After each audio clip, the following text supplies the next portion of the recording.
They sacrifice a ton. They're hopefully supported by people who like them and care for them.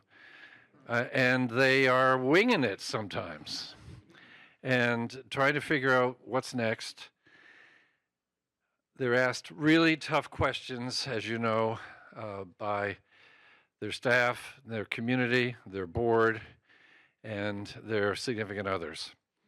But they're in the arena, and I want them today to be as candid as they feel comfortable, talking from their platform, which is the platform of a president and CEO of a health system, university setting, however, because that's the role you're in. It's different than it was when you, for you, your life has changed dramatically. We'll start with John. John thinks he's drinking from the fire hose because it's busy. I'm the new guy. You're the new guy. He's not even the new guy yet. He's going to be the new guy on October 1st, but he said, I'm already drinking from the fire hose. And I said, oh, okay. Yeah, okay. Let's see how that goes. John, you have been very, very active at Northwell, helping Michael and the team to expand and develop and integrate the system at Northwell. And you have lots more work, which you'll tell us about, I'm sure, about making it feel like a system that works well. With all the change you're leading, you see the advantages of the system, and you're moving everybody else's cheese. How do you gain their trust and keep that moving forward? All right, thanks, John. Yeah, thank you. So thanks for having me. And as the new guy on the stage, I'm thrilled to be here and learn from the titans around me here. I think that's kind of the secret sauce. I've been with Northwell for 25 years, so even though I'm newly in the CEO role, I've seen the organization from every side, from a frontline clinical provider, as an ED physician, to running service lines and big clinical projects and quality projects and IT rollouts and all the things I've had the honor to do throughout my career there, and more recently running one of our bigger markets. We have been an organization that has never actually stood still. So it started with a merger of a tertiary and a community hospital back in 1990, and it's been merger after merger since, culminating just recently in our largest merger, which brought us not only 7 hospitals at once and brought us for the first time with hospitals in another state, but we've built, I think, an amazing culture.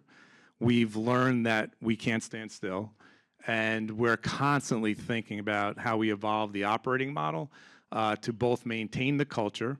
You talked about trust. How do we maintain trust with every stakeholder? So our board, our community, our providers, our nurses, our frontline staff. How do we maintain that trust? And the way we do so is we focus so hard on relationships, which is the currency in our organization. Again, connecting people to purpose, connecting to why they're there to begin with. And really trying to drive, how do we continue to leverage the size and the scale of an organization our size, which is, very big. We're now 28 hospitals, 1,000 ambulatory practices, over 100,000 employees. How do you leverage that size and scale, which has a lot of advantages, but at the same time, how do we make the big feel small? And we're constantly talking about that. And the more recent evolution of that, as we've expanded the geography, is much more focused on market-based structure in our operating model, sub-market-based, local strategies and focus. But it starts at the top and all the way down. Michael, my predecessor, every new employee, which is about 200 people a week, goes through what we call new beginnings. And Michael is there 80% of the time, or he designates one of us. So we start with every new employee. What's our history? What's our culture? What do we expect? What's the value proposition of working here? And it goes through town halls at the sites and very connected with our front line and with our communities. And I think that's part of how you balance that size and scale. That's spectacular. We may come back to that because it's a very tangible tactic and strategy, I would guess both. Dennis, you've been at this a while. and you've faced all of the challenges that we talked about earlier today. But I wanted to move into the other areas that you've been investing in, like durable medical equipment and the infusion centers and so on. And I think we all probably know why you're doing that, but perhaps you could share that more broadly with the group.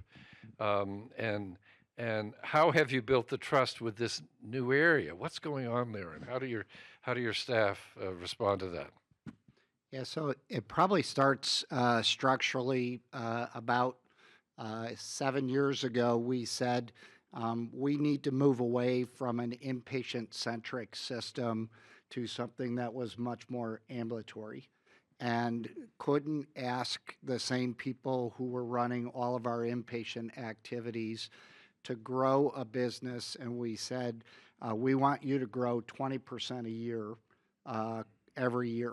And gratefully, they have exceeded that number now 8 years running. And that required hiring different people, having a different mindset.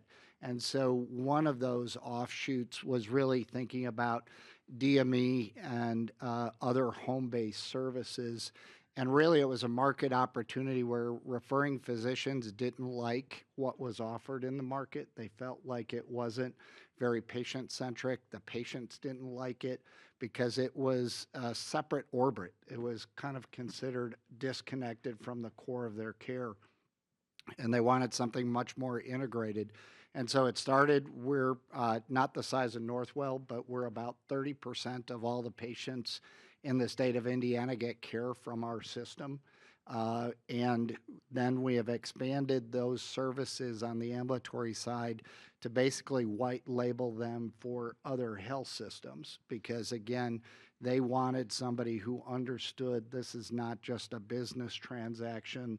This is actually an integrated component to care and outcomes, and how do you avoid readmissions. There's a whole set of metrics related to that. And so we've done everything from DME and home care to now they're looking at diabetic management because we realize there aren't enough endocrinologists in the world to manage a state's population. How do we automate that? How do we use technology to do that? And again, create a platform in all of these that we start internally, but have an eye towards external growth as part of that service offering every time we put them together. Dennis, I'm sure you get this question all the time. Are you moving away from your mission by doing this? It upsets people when you make a change of that magnitude. Just maybe a 30-second answer to that. Yeah, I think it's actually the opposite. We actually believe that we have a simple mission, which is how do we make Indiana a healthier state? 10 years ago, Indiana was ranked 44th in the Commonwealth Fund rankings. We're 35th, so we have actually improved. And I think the biggest gap that patients feel every day is the disconnected nature of healthcare. That you feel like you're getting tossed from one company to another, one provider to another. And so this notion of vertical integration is really important from a patient's perspective. It just happens to also be good business. And so we believe that we start with what does the patient need, and then ideally if there's a business opportunity, that just makes the option even that much better. Great answer. John, your platform, at least in part, is from a leader of a major academic medical center, land-grant research university, that sort of thing. And many of the people that are on your faculty, on your staff, are there because of that, and that's how they define. If I imagine the ones I know often will tell me what they do, and it usually relates to their research or their academic rank and so on. That said, you are overseeing very large-scale clinical operations, and you're partnering with the private sector, and you're responding to what the state wants you to do. How's that balance work, and have you found the best solution for that? Not yet. So I've been at Ohio State just a little over 2 years, and you're exactly right. I mean, there, as a large public institution, there's a lot of expectations around our missions from a variety of different stakeholder communities. And internally, a balance also between clinical care and research, which I actually think is maybe the one part of my job over the last 12 or 14 years that's gotten a little easier, because I do think that both the clinical community and the research community understand the important synergy that goes on when you're symmetrically investing in both of those at scale, because you develop programs of impact that I think really markedly transform the work that we do.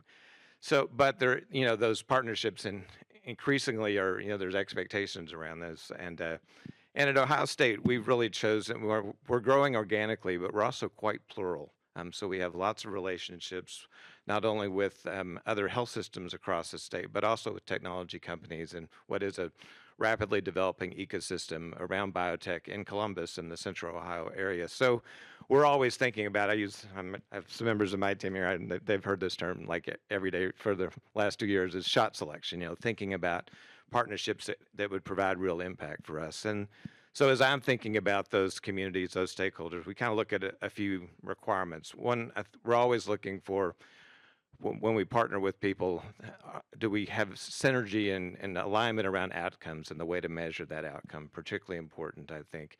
Also, are we co-creating something? Because we have a lot of partnerships that aren't really that. They're more adjacencies or even vendor relationships, as opposed to co-creating something new like we heard about so much throughout this day today. And the other thing I'm paying much more and more attention to, and we're paying much more attention to, is the speed of work. Because it doesn't matter if you're aligned philosophically, that you're co-creating something together, if the other side can't keep up. And so we're thinking a lot about that as we choose partners and people that we think can help us advance our mission as a land-grant institution, the University of Ohio, how we're positioning ourselves. And I'm particularly paying more attention to that latter piece, is, it's, can we move at scale with some people like we've heard about today that are really have very good ideas that we may or may not be able to keep up with at Ohio State? It's a different direction for your role that you've brought to the state, and sounds like it's moving in a good direction. Omar, we were really pleased to have you in that last breakout session. Probably a quarter of us had a chance to hear what you're dealing with and what you know and what your inner passion is. I'd like to focus here for the next 2 or 3 minutes. If you could share with us what you're doing with the underserved population, particularly as it relates to Rush Connect, a digital health system connection. How's that working? Trust, not everyone trusts digital health. They don't know what it is and so on. They're a hard group to reach. What are the key lessons that we should hear about the early stages of that? Yeah, so first, thanks for having me. And I have to say, these low chairs are impossible to look cool in. So it's not my fault. What about just look over here? You'll be fine. I think I just want to put that out there right now and just keep it clean. So in Chicago, if you're born on Michigan Avenue, where all the bougie stores are, you live about 18 to 20 years longer than if you're born at Rush University Medical Center in the area right around ours. So the zip code is the single biggest predictor of your life expectancy. We had a strategic plan that said we're going to decrease that gap by 10. We had no idea how, but we came out and told our board this is what we were going to do. So everything that we were going to do was going to decrease that death gap and improve the long-term survival of our community. We realized that some of the simplest things that we can do can improve health the most. Getting somebody to actually take their medicine is actually more influential than developing the new next great drug. Just getting someone to take a couple steps extra in a day could decrease heart disease by 20%. It turns out that death gap, the leading cause of death in it, is still heart disease. It's still diet complications related to diabetes and stroke. It's not gun violence. We came out with a concept of getting direct to consumers. People don't want to make an appointment for reasons that are unclear to me. People don't love coming to the doctor. People don't like waiting in traffic. People don't like giving their insurance card, paying a copay, and then giving their date of birth 3 times. Like, people just don't like that experience. But if you create an app or you create a front door where a person can interact with you, it turns out that just about everybody has questions that are pretty simple and straightforward to answer, that if you answer, you can actually improve the health of your community. Well, Rush Connect was a very simple concept. It was just patient navigation. You have some simple questions. Let's figure out if there's a way we can resolve those through some digital device. We partnered with people externally who know how to do this work, because every time we try to do something innovative in healthcare, we fail. When we try to make it ourselves, we've proven this is where healthcare innovation goes to die, right? But if we partner with people that know how to make these tools, we can get to a better place. So what is our tool? It's basically a digital front door that allows people to interact with providers to get answers to their questions, to know whether or not they need an appointment, to know if there's a simple solution to what they have. And we found that the people that use it the most tend to be in the neighborhoods where it's hardest to get care. So we're seeing that it's making an impact. We were very concerned that people wouldn't have the devices, but it turns out most do. Right now, they may not have internet access, which is a problem, but most do in our community. So we're finding that it's starting to drive some outcomes. Fantastic. John, moving back to you. We wouldn't be in this room today if Northwell hadn't partnered with John Beadle and his team.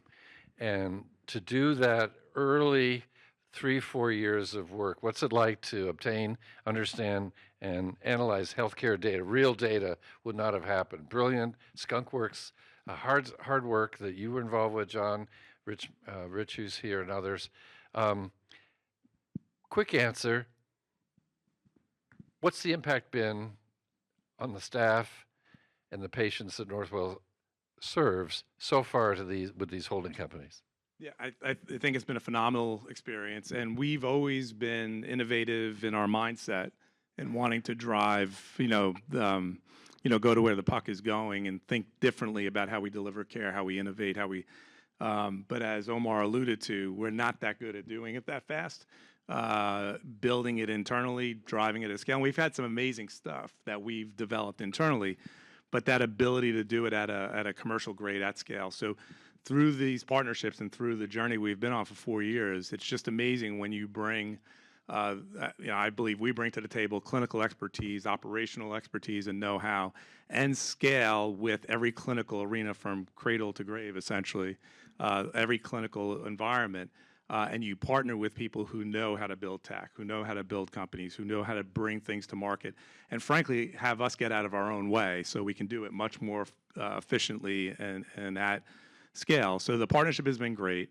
The ability to, in addition to helping drive alternative revenue streams, which is critically important as we think about the headwinds we're facing, but to be able to really work with somebody that we can say, here's a big obstacle for us, here are our priorities, we struggle with A, B, or C.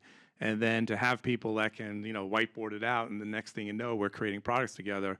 I think of in the Ascertain kind of partnership, I put together a team that works with the hospitals in reducing the administrative burden on our case managers and social workers for pre-authorization for folks needing to go to post-acute services. And it's been a great win in the system, and we're rolling out through all our sites. It cut off like 3/4 of a day length of stay. The staff on site's all happy, but it's all manual. So I keep adding more FTEs. Had a brainstorming session one day and said, come look at what these folks are doing. And we're working on how do we automate that? How do we build an agentic kind of AI agent to replicate some of these best practices? So instead of me having to hire 90 people, I'm going to have 30 people, but they're going to be able to work more efficiently, or the AI agent could. It's just an example of how we innovate together. And I think that's a critical part of the relationship and what we need to do more of going forward. Thank you. Yep. I really appreciate that. Dennis, I'll use the technical terms A, B, C that he used. You are balancing what's next. And every day, every week, someone is coming in, this is the highest priority, this is the highest priority. Where are you with what's next? Oh, that's a great question. I think we have a core set of operating metrics that we look at, and it starts with clinical quality, patient engagement, employee engagement, and our long-range financial plan to fund those priorities we have strategically. So I think when you think about what's next, those ideal proposals that people bring forward hit 2 or 3 of those areas, because the best strategies do more than one thing. And so we start there. I go back to our simple goal of how do we make Indiana one of the healthiest states. That's our driving metrics. So that's what you go back to repeatedly with the staff and the community, and this is why we're doing it. Yeah, and so, our interaction with Aegis is around, one of them is around Optane, which is really about diabetic retinopathy, but we're working to kind of co-create how do you use that same tool for cardiovascular screening, because we've got the same problem that Omar does, that it's not gun violence or something else. It is cardiovascular care and diabetes that we're trying to change. And so having partners who are bringing unique, scalable, I would say fundable solutions that are not human resource dependent, but actually leveraging technology, that moves things up the priority list for us. John, you alluded to this a bit, leading a public university. I suspect a few people here don't quite know how that's different from a private institution, and I don't want to cause angina or anything else. Maybe just share a few things. And how is it an advantage? How can you leverage that advantage to better serve your people? So I do consider it an advantage, and so it is different. Particularly, I think when you're the largest sort of land grant institution in the state.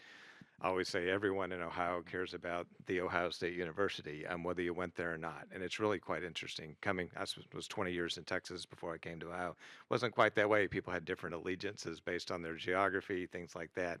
But people in Ohio care deeply about the success. So that's the advantage, is you have the attention of everyone, because in many ways, I think they're rooting for us, and not just in football, but also in healthcare. And so that gives you an audience, I think, to go and speak. We're quite interested. Part of our taglines is we want to be the health system for Ohio.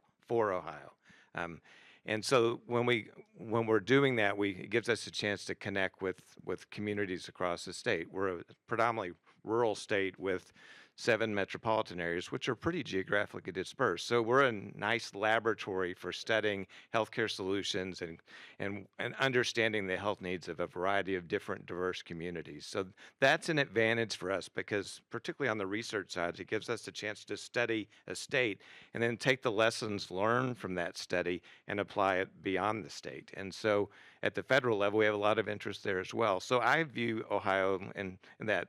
The downside of that is, we're big. There's an administrative burden. I saw those slides earlier. They felt like home to me. There is that goes on. Anytime you're at a longstanding university we have 67,000 students. So to have that many students and that many programs, you've got a lot of infrastructure and a lot of administrative work. So you do have to work through that, try to remain nimble so you can address those needs. But overall, the balance, I think, tips in favor of the opportunity that Ohio State presents for Ohio. Great answer. Thank you. Informative. Omar, next time we'll get you in a different venue, but I'm going to keep hammering away at the equity issue. It's near and dear to my heart. It's obviously a lifetime commitment for you. I want to hear a little more about the next step of it, and making sure people have access to internet connection and have devices and learn to see what happens. What are you putting in place to see if it changes outcomes? Yeah, I think that anything that you do, you have to be able to monitor whether or not it's making a difference or making an impact. And so the concept of community investments to reverse inequity, it's not new. I think we know that the social determinants of health are what's driving bad outcomes. And wherever you can leverage technology to try to get people better access to care, it's a wonderful concept. It's like everything else. You have to look at what your ROI is. If I'm putting money into something, is my ROI greater? Some of the simplest things that we can do, we need to partner with other people to do. So the example I'll give is we opened a laundry linen facility. It turns out that our hospital has a lot of laundry, our sheets. And we did an RFP, and we found a company to clean our sheets in Wisconsin. And so they would literally pick up our laundry, drive it up to Wisconsin, clean it, and bring it back. We gave a non-interest loan to a group of people in the inner city and said, open up a laundry facility and we'll pay you to do this. And we'll give you the contract to pay back the loan. So we told them to open this up, they'll pay back the loan. Turns out it's about $1 million less for us to do laundry. We gave about 300 jobs to the local community. We took out what were basically decrepit crack houses and put the largest laundry facility, commercial facility. It's all technologically advanced. And what it does is it generates revenue. The revenue stays local. Everybody that hires stays local. We need to track to say, do people having jobs, having a 401k plan, improve your blood pressure management? We need to track, does that mean your A1C is lower over time? We believe it's going to be. It's going to take us 20 years to show that. So we need some support sort of in the interim. It's a long-winded answer to say that if you're doing something just because you think it's right without measuring it, you don't know if it's going to give you the right output. So all of the technology tools, all of the investment tools, and all the partnerships you have to have a meaningful impact in the community and a meaningful impact around health. People who worked with me would say that was a short-winded answer. So that was excellent, superb, really good. We just have 3 minutes left. So you've seen a couple lightning rounds. 1 word, 2 word answers. Boldest bet or collaboration you've made recently. Recently, the easy thing would be the Nuvance merger, which brings in 7 more hospitals, multi-state, and a big portfolio of different geography. I think for us, this may not seem bold, but going from Cerner to Epic, and the reason it's bold is we actually have $5 billion worth of physical construction projects going on at the same time. We're building 3 new facilities around the state. Thank you, John. Similar answer to Dennis.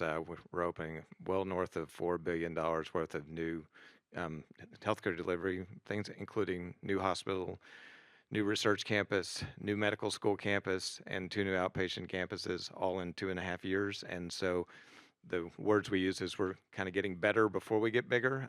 We're in one of the most rapidly growing areas in the Midwest, but yet we feel like the product that we have is not good enough for us to grow purposefully until we do more.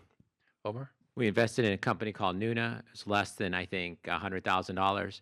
What we're doing is we're using that investment to get people. We're paying people to take their medications. And then we're tracking whether or not if taking their medications decreases their longitudinal cost of care. It's an app. They download it. It asks them in the morning if you took your medicines. If you click yes, you get free Uber rides at the end of the month. You get Amazon gift cards. And it turns out that 20 out of the first 100 people we treated went from uncontrolled to controlled blood pressure for the cost of about $10 in Uber rides a month. So cool. We're going to reverse. Omar, you're the first on this. When do you know you can trust, or what are you looking for in a partner? Shared mission. Excellent. High quality outcomes and the experience of people getting those outcomes. Thank you. Mutual accountability, and that also means telling us when we're not doing what we're supposed to be Great doing. answer.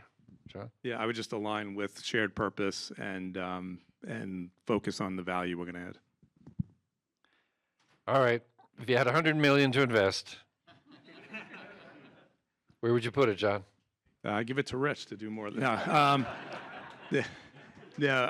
would think about where we're going, what we have to think about, perfect storm, demographic changes, workforce shortages, chronic disease, and think about how we build technology to be better partners in the community and health span and delivering, basically more proactive care delivery.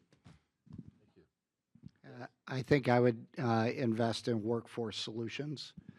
We are never going to have enough people to deal with the aging population, so creative ideas around expanding or leveraging Any work. role for AI in that? Absolutely. I think it's just we got to understand that the return is there and that it's you can see a change in the workforce demand. Thank you, Dennis. Same answer, experience of our staff and faculty. The experience of the staff. They're under distress in levels that we've not seen during my career. So just in May, you all heard me give the sermon earlier today, the needs of the patient come first.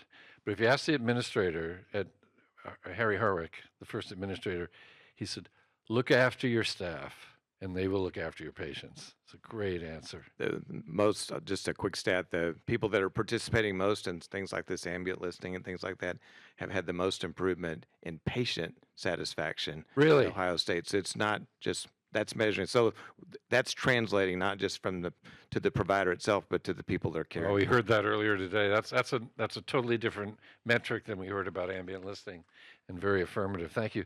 Omar, wrap it up. What would you do?